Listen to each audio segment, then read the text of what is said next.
Okay, so here's the challenge. I was recently hired to shoot in a stadium with 102,000 people and follow the team's mascot around for 3+ hours. And what made this feature even more fun is this was for a feature film, which means I had to get as high quality video work as I could in very, very limited and challenging conditions, all while dealing with the noise of Death Valley in Baton Rouge, Louisiana. So what I want to do is show you how I went about thinking about putting a rig that would let me get cinematic quality footage, not slow me down, and literally let me shoot all day while still keeping cinema and beauty in mind. Let's go ahead and take a look at it. And boom, here you go. This is the rig that I put together. And what I want to do is break down all of these pieces. And I'm also going to spend the entire video wearing this because it's actually, as big and bulky as this may seem at first, it actually is incredibly comfortable. I can wear this easily for the entirety of this video, and I was able to wear it for an entire football game over several hours and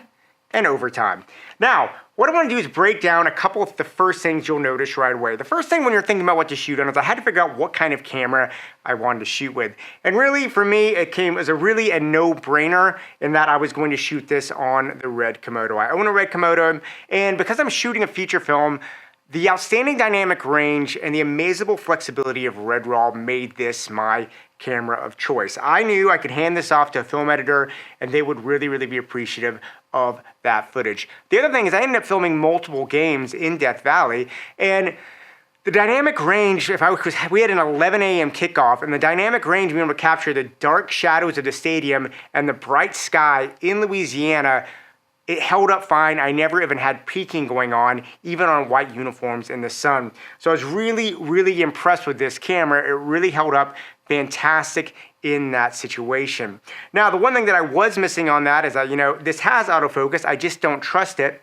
But that was another reason why I really wanted to choose the Red Komodo, because it actually has one of my favorite focus peaking setups of any camera system anywhere. And I knew because I was going to be doing manual focus on a gimbal while running around, I wanted a peak system that I could trust, and the Red totally, absolutely delivers that. Another aspect that was really, really important as I was doing this is because I knew I was going to be spending my entire time on the move, the global shutter on the Red Komodo was critical in keeping my movement more filmic and in just avoiding that digital wobble you get from a rolling sensor. This global shutter on the Red Komodo, if you're doing a lot of movement, really, really has a nice psychological feel that just makes your footage feel more, for lack of a better word, cinematic. And then really the last reason why I chose the Red is, honestly, I love the look of the Red Komodo sensor. And I knew that this sensor with Red Raw, I knew that even though I'm shooting game day footage for the film, I knew it was going to match up with whatever cameras we end up shooting the movie for down the road. We can match these with Arri Alexas,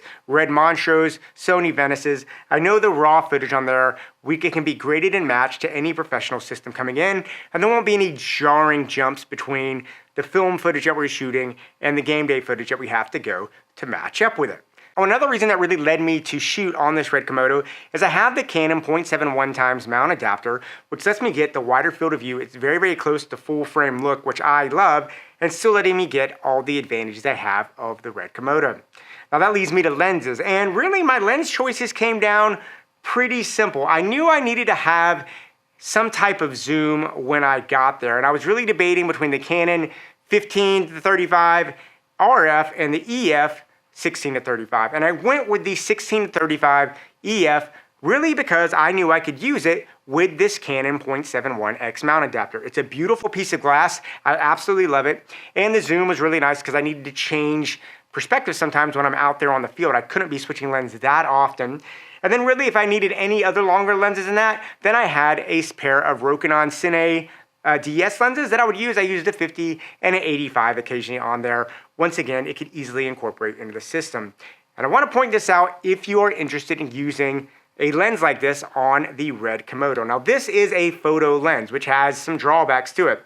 But if you look here, I got one of the best $2 purchases you could ever actually make. And that is the Tilta Seamless Focus Gearing for Canon EF lenses. Now Tilta makes a whole series of these, and what's great about the Tilta system is you can just go on their website, enter in whatever lens you have, and you can get a custom ring that will slip on your lens, and it just lives on your lens. It's absolutely fantastic, and it costs $2. This I can shoot all day, and I know the camera will always be able to easily manual focus and never give me a problem. Now, moving on from the camera, obviously the gimbal became critically important in a situation like this, and I did not want to use a Ronin 2. It's just too big and too heavy for what they needed to do. And that's where the DJI RS3 PRO came in. And this one is great. It is a perfect gimbal for the Red Komodo. And really the thing that separates this, if you haven't gotten the RS3 and you are looking, especially the RS3 Pro, and you have a Red Komodo or any kind of bigger rig like this, is that because the RS3 Pro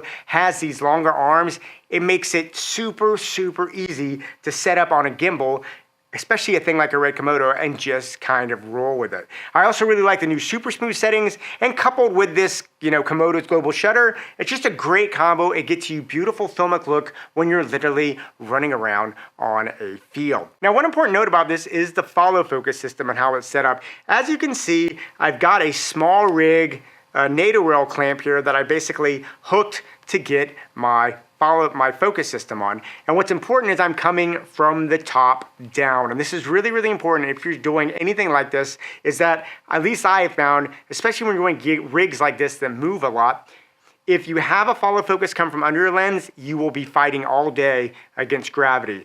I say use gravity to your advantage, secure it so it comes from the top down, and you'll literally be okay all day. Literally, this thing sat on there for hours and I never had to adjust it a single time. All right, and as good as this DJI RS3 PRO is, it does have some limitations if you want to do any kind of legitimate film work, I'll be honest. The Samurai grip really limits the amount of stuff you can hang on your camera, which is one of those things if you're doing any kind of cinema work, you're gonna hang a lot of stuff around your camera.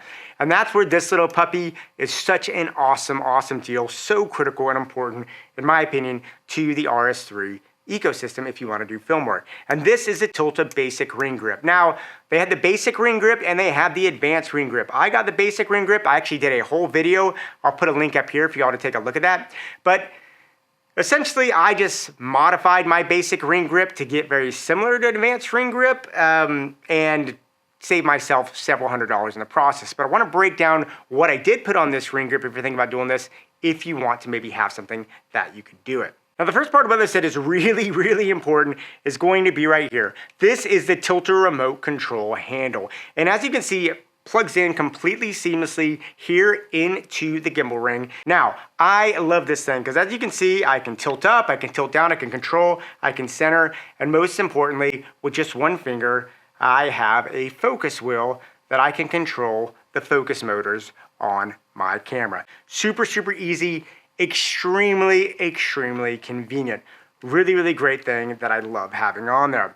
Now, the next part that I consider extremely important too is over here I have a battery mount plate for this ring. And what this allows me to do, it allows me to slip a V-mount battery into the system. But this battery lets me go much, much longer than the battery that comes with the RS3 PRO. And really what's really important, once you can power this thing off a V-mount, you need to make sure you can power everything super, super easy. And that's where this comes in really awesome. This is the power supply module for the ring grip. And what is awesome about this is it's got a D-tap on it, and you can get, I got a ZT D-tap 4-way splitter.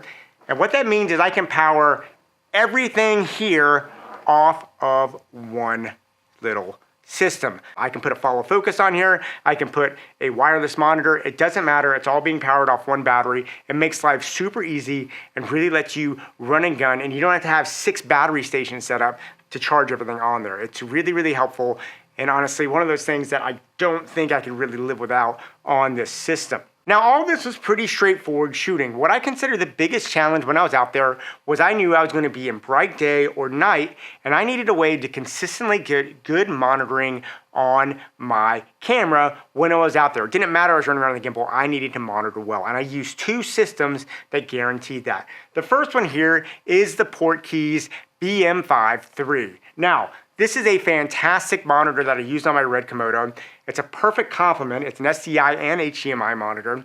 But what makes this such a good monitor for doing film work, especially outside, is it has a 2200 nits output on it, which makes it very, very bright and very, very useful if you're shooting in bright outdoor light.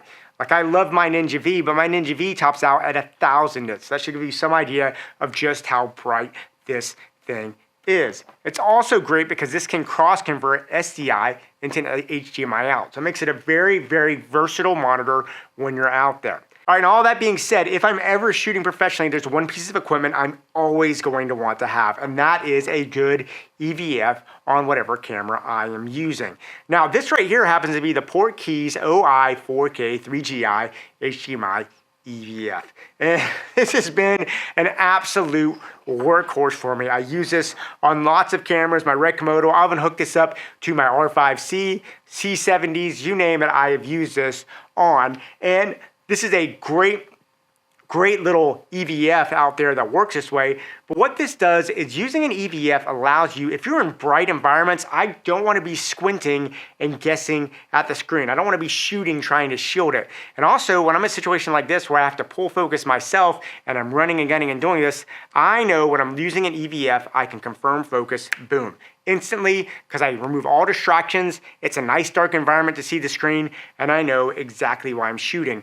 When I'm out there shooting professionally, this for me is a must because I need to know that I'm getting what I need to in the camera. The other great thing about this, if you look, it's very, very intuitive and smooth. So I can sit there, kind of turn myself into a tripod I move, but even if I do basic moves and stuff, I can still have my eye right off that eyepiece and still get all the benefits of my eyepiece and still get the idea of movement. This setup is absolutely fantastic. Love it, love it. And that leads me to the last, but certainly not least part of this rig. And this is the Easyrig Minimax Stabilite. And this thing is absolutely incredible. I love the fact, if you look on the back, you can see that there's a giant spring in there, and what this does, this really takes away a lot of that fourth axis movement when you're running around with the gimbal. The gimbal doesn't take away fourth axis. This really minimizes a lot and is a great combination. Global shutter, gimbal, Easyrig Minimax, they come together and give you really, really beautiful, nice, smooth, organic footage. Now, I did have to modify it just a little bit. I did find, I'm putting a lot of weight on this thing, but I just put a little super clamp up here just to keep anything from slipping for safety. The other thing that's really great about the rig, as you can see, look at this. My hands are completely free. I have no weight on me. It moves all the way down to my hips, which lets me go for hours and hours on that. Yeah, guys, and that's basically my little setup there. I hope you found this interesting. I really just love this. I mean, it is such an absolute joy to shoot with this, to have this EVF on a gimbal system like this, and hopefully it inspires some of you out there. I'd love to hear what you have to say about this. So go ahead, leave me any notes and comments down below. I'd love to hear from you. Yeah, go out there, keep on shooting, and yeah, I'll talk to you soon.